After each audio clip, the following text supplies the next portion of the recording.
serta kiriman bangkai tikus di kantor redaksi Tempo yang terjadi pada 19 Maret 2025 ini yang kepala babi ya, dan 22 Maret 2025 ini yang bangkai tikus. Karena memang di dalam negara demokrasi, kebebasan pers dan perlindungan terhadap wartawan itu adalah pondasi utama untuk menjamin transparansi, akuntabilitas dan partisipasi publik.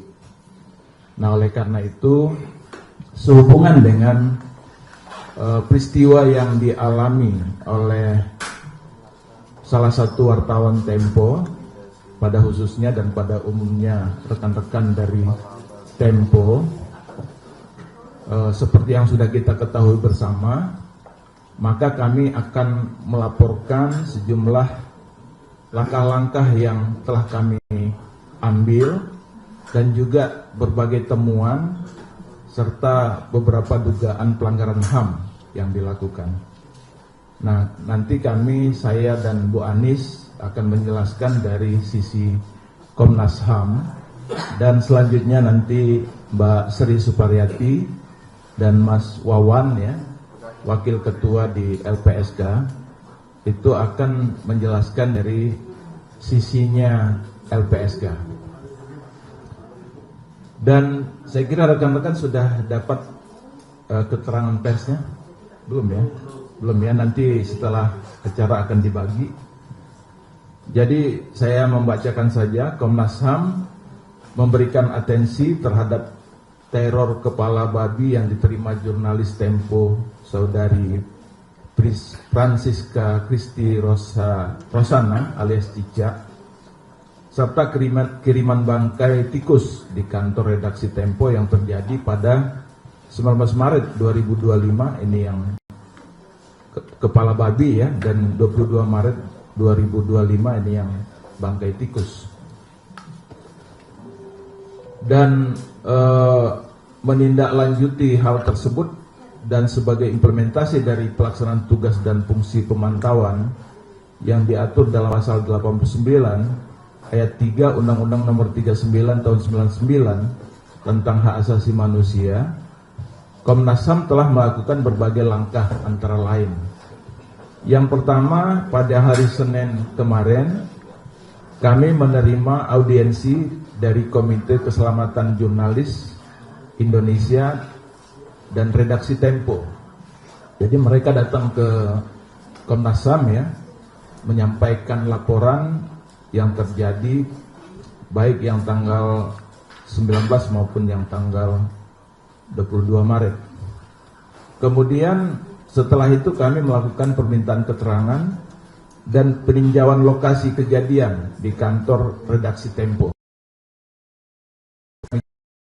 Secara singkat ya, detil-detil temuan dan analisis faktual. Nah, setelah kami bertemu dengan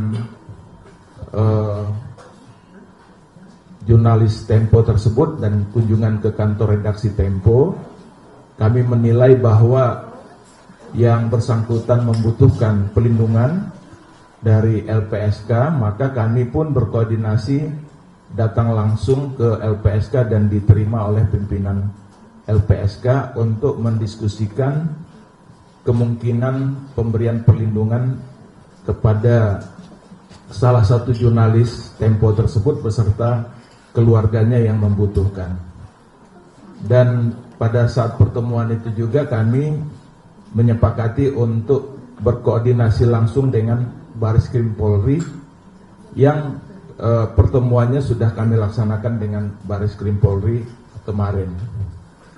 Nah, rekan-rekan jurnalis yang saya hormati, adapun temuan dan analisis faktual dari 2 hari atau 3 hari kami menangani pengaduan ini. Yang pertama adalah kami melakukan konstruksi peristiwa pengiriman paket berisi kepala babi. Jadi untuk yang kepala babi ini kami diberikan penjelasan bahwa ada seseorang yang mengantar kotak ke redaksi ke kantor Tempo.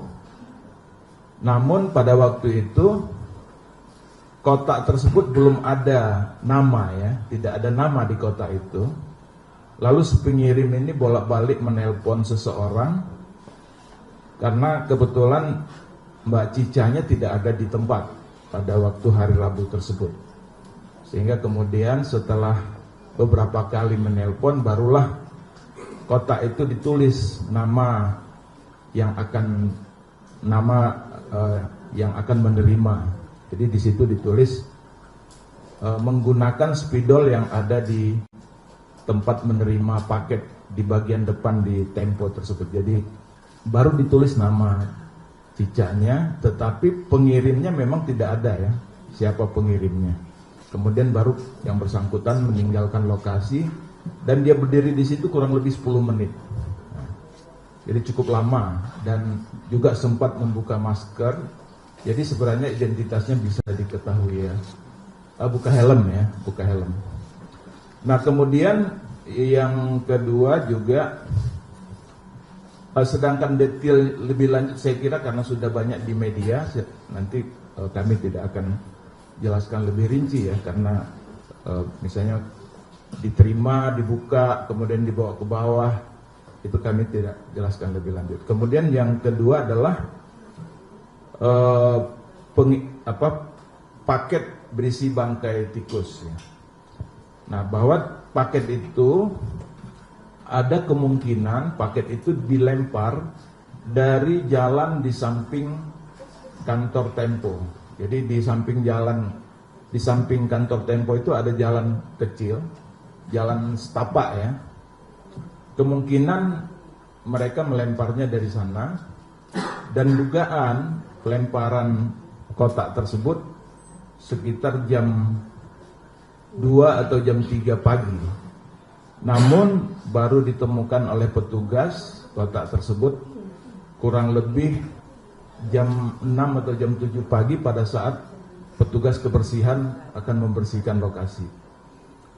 Nah, lalu setelah itu dibuka ya kotak tersebut, dan setelah dibuka ternyata ditemukan ada 6 bangkai tikus yang kepalanya sudah terpenggal gitu ya. Jadi sudah terpenggal. Jadi 6 kepala tikus dan semua tikus itu kepalanya sudah dipotong.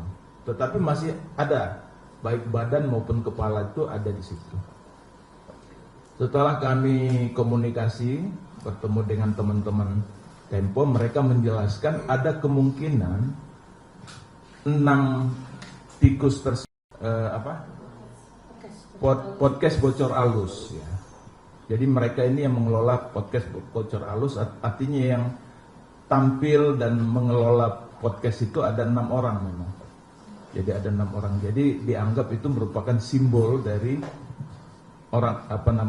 rekan-rekan jurnalis yang mengelola podcast bocor alus tersebut. Nah, selain itu juga kami mendapatkan data dan informasi bahwa serangan yang dilakukan ini juga bersifat sistematis dan tidak hanya 2 ini saja, bukan hanya pengiriman paket kepala babi maupun bangkai tikus, tetapi juga misalnya ada peretasan handphone gitu ya. Kemudian ada juga mengirim pesan di Instagram dan lain sebagainya. Jadi melalui media sosial. Dan juga kami mendapatkan informasi juga bahwa sepertinya ada hubungan antara apa yang dikirim ini dengan demo-demo terhadap Tempo. Ada juga seperti itu. Tapi sejauh mana korelasinya memang ini kan masih membutuhkan penjelasan lebih lanjut ya. Nah, jadi pola serangan tersebut bersifat sistematis dan dugaannya untuk meneror atau mengancam serta mengintimidasi Tempo secara spesifik menargetkan seluruh jurnalis Tempo dan keluarganya. Dan sekarang kita tahu bahwa berdasarkan apa yang disampaikan mereka dalam pertemuan dengan kami, dikatakan memang itu sangat berpengaruh secara psikologi, juga memang sangat berpengaruh, dan banyak juga di antara jurnalis itu yang kemudian merasa down ya atas peristiwa yang dialami tersebut. Namun demikian mereka kan harus tetap bersikap tegar dan terus menjalankan tugas-tugas jurnalisnya. Kemudian teror itu juga sepertinya memang ditargetkan kepada salah satu korban jurnalis perempuan. Misalnya kan kalau kita lihat pengelola Bocor Alus itu 6 orang dan satu-satunya perempuan hanya Mbak Cica saja.